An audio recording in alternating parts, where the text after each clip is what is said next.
Venkatarangaiah, bank అప్పు చెల్లించకపోగా మా గుమస్తా మీద దౌర్జన్యం చేయిస్తావు. నీకెంత పలుకుబడి ఉంటే మాత్రం తల బదులు కొట్టిస్తావు. ఏమిటండి మీరనేది? మీ గుమస్తా మీద మేము దౌర్జన్యం చేశాము? రామరామ్, దైవ సాక్షిగా మేము ఏ పాపం ఎరగమండి. ఏమిటి? సరే, దానికేం గాని అప్పు చెల్లిస్తావా, ఇల్లు జప్తు చేయించమంటావా? అయ్యా, అంత డబ్బు ఒక్కసారి చెల్లించే తాహతే ఉంటే అప్పెందుకు చేస్తా?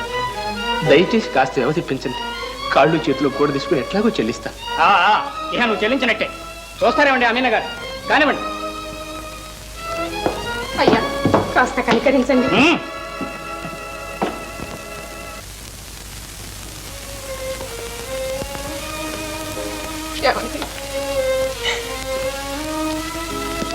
ఏమిటి వెంకటరంగయ్య, ఏమిటిదంతా?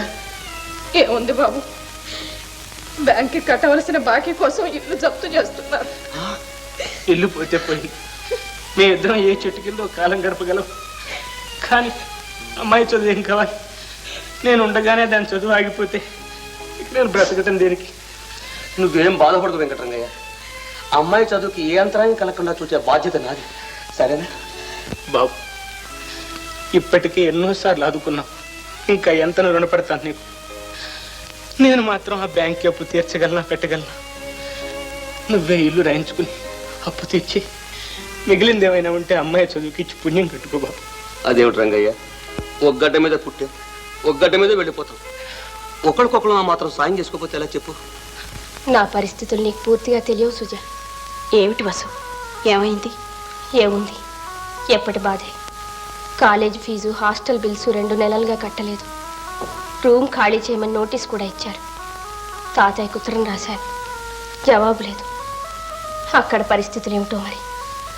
ఇన్ని సమస్యల మధ్య ఇంతమందిని బాధ పెడుతూ ఈ చదువు చదవకపోతే మానేయాలనిపిస్తోంది సుజా. సమస్యలనేవి మనుషులకు రకమానులకు వస్తాయి. ఇన్నాళ్ళు కష్టపడి చదివావు. ఈ సంవత్సరం కూడా గడిస్తే డిగ్రీ వస్తుంది. ఇప్పుడా నీకు ఆలోచనలు? నా మూలంగా ముసలాయనకి ఎంత బాధో చూడు. హాయిగా తిని కృష్ణారామ అనుకుంటూ కూర్చునే వయసులో. పోనీ నేనొకటి చెప్పనా? ఏమిటి?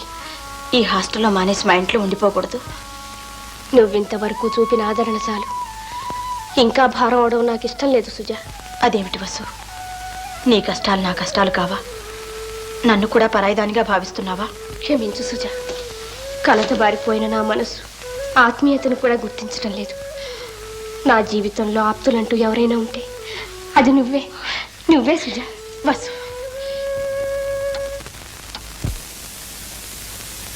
ఈమె మా ఫ్రెండ్ లత. నమస్తే. నమస్తే. స్కూల్ ఫైనల్ వరకు మాతో కలిసి చదువుకుంది. కూర్చోండి. లతది కూడా మా ఊరే. తనకి ఇష్టం లేని పెళ్లి నిశ్చయించారని ఇల్లు వదిలొచ్చేసింది. భేషైన పని చేశారు. ప్రేమించకుండా పెళ్లి చేసుకోవడం మహాపాపం నా విశ్వాసం. మీకు నా ధన్యవాదాలు. థ్యాంక్స్. అన్నయ్య, ఏమే ఇంట్లోంచి పారిపోయిస్తే కనుక్కోలేమనుకున్నావా? బయలుదేరు. నేను రాను. మర్యాదగా వస్తావా, తల్లి లాక్కెళ్ళమంటావా? ఏమిటా దౌర్జన్యం? ఎవరు నువ్వెవరు మధ్య? నేను దాని అన్నగారు. అన్నవయ్యుండి నువ్వు చేయాల్సిన పైదేనా? ఇష్టం లేని పెళ్లికి ఎందుకు అలా నిర్బంధిస్తావు? మా ప్రతిష్ట ముందు దీని ఇష్టమే పాటిది. అలా చూస్తే నిలబడ్డావే. రా, వస్తావా రావా? వస్తావా లేదా? నువ్వెవరు చెప్పడానికి? పాపా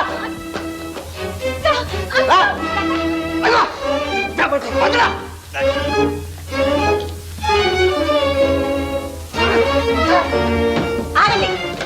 అడుగు ముందుకు వేశారా మర్యాద దక్కదు. పోలీస్ స్టేషన్ ఫోన్ చేస్తాను. జాగ్రత్త. అయితే నువ్వు ఇంటికి రావన్నమాట. నేను రాను. గత్యంతరం లేకపోతే ఆత్మహత్య చేసుకుంటాను. సరే, ఈ రోజుతో నీకు మాకు సరే. ఈ జన్మలో నీ ముఖం చూడు. నీకిప్పుడు తెలిసి రాదులే. తింటానికి గతి లేక దిక్కు మొక్కు లేని కుక్క చావు చచ్చే రోజుల్లో కానీ మేము నీ జ్ఞాపకం. నాకు చెల్లెలేదు. చంటి బిడ్డ గుణంతో ఎప్పుడో చచ్చిందనుకుంటాను. అబ్బా, రక్తం పంచుకొని పుట్టిన సోదరుడు మళ్ళీ ఎంత భయంకరంగా శపిస్తున్నాడు. ఏమిటే అమ్మాయి గోలంతా? ఈ అమ్మాయి సంగతి నీకెందుకే? మధ్య మన కొంప మీదకి వస్తే నీకు తెలియదు లేపిని. నువ్వు వెళ్ళి నీ పని చూసుకో. చూసుకుంటాలే అమ్మా. ఇదంతా మీ నాన్నకి తెలిస్తే పెద్దదాని ఉండి నువ్వేం చేస్తున్నావని నా మీద విరుచుకు పడతాను. మీరందరూ బాగానే ఉంటారు. అక్క, నువ్వేం భయపడకమ్మా. ఆపదలో ఆదుకునే వాళ్ళు ఎప్పుడు స్నేహితులే. మేమంతా ఉన్నాగా. లత ఊరుకో లత, నీకేదైనా ఉద్యోగం చూసే బాధ్యత రాదు. అంతవరకు నువ్వు నాతోనే ఉందో గాని, సరేనా?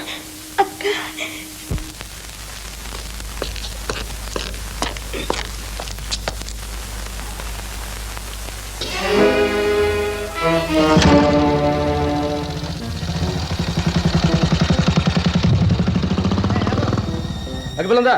లేదు, లేకుండా ఎందుకు వచ్చావా? నా చెల్లెలు నాకు కాకుండా చేస్తావా?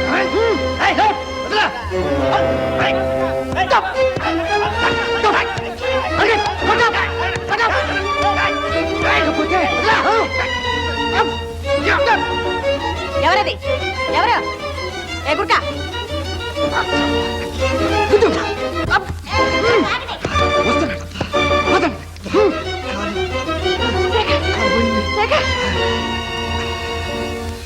Thank you doctor.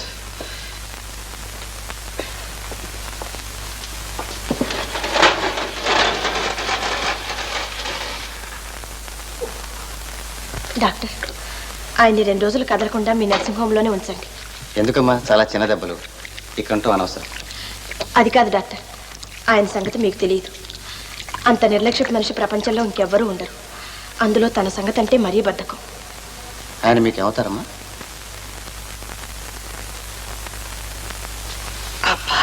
నొప్పి ఎక్కువగా ఉందా? ఉన్నా అనిపించదుగా మీలాంటి వారి సమక్షంలో. ప్రతి విషయాన్ని తేలిగ్గా తీసుకుని హాయిగా నవ్వేయగలరు మీరు. మరి ఏడుస్తూ కూర్చోమంటారా? బారేవారండి. డాక్టర్, ఇవాళ కట్టడం పూర్తయిపోయినట్టేగా? అయితే వెళ్ళొస్తానండి. మీరు ఇప్పుడు వెళ్ళటానికి వీలేదు. ఏ? కొన్నాళ్ళు ఇక్కడే ఉండి విశ్రాంతి తీసుకోండి, కాలు స్వాధీనంలోకి వచ్చే వరకు. నా కాలు స్వాధీనంలోనే ఉందండి. మీకు అనుమానంగా ఉంటే నడిచి చూపిస్తాను. అక్కర్లేదు. నా మాట విని మీరు మెదలకుండా పడుకోండి. సరే, మీరు చెప్తే కాదనేదే ఉంది. మంచానికి ఖర్చుకుని మరీ పడుకుంటాను. ఫూల్, ఇక్కడ కూడా దాపరించాడు. ఎవరు లత? ఎవరో ఆడపిల్ల కంటపడితే చాలు అంటకాగే రకం. ఎరా శేఖర్, నీకేవో దెబ్బలాంటి తగిలాయట? వీరు మనవాళ్లేలే. నాకు దెబ్బలు తగిలి దిక్కులేని పక్షుల నడి రోడ్డు మీద పడి ఉంటే తీసుకొచ్చి ఇక్కడ చేర్చారు. ఇదిగో శేఖర్ గారు, ఆడపిల్లలు వెడుతుంటే వెంట పడవద్దని మీ ఫ్రెండ్కి బుద్ధి చెప్పండి. చూడు శేఖర్, ఆడపిల్లలకి అంత అహం పనికి రాదని నువ్వేనే చెప్పరా? ఏమిట్రా, ఏం జరిగింది? అబ్బాయి, అసలు ఏం జరిగిందంటే ఆవిడేమో రిక్షాలో వస్తున్నారా, నేను కూడా రిక్షాలో వస్తున్నాను. ఏదో ట్రాఫిక్ రద్దీ ఉండి కర్మంజాల కాసేపు పక్క పక్కన రావాల్సి వచ్చింది. సూటీ పోటీ మాటలతో పాటలు కూడా పాడవలసి వచ్చిందా?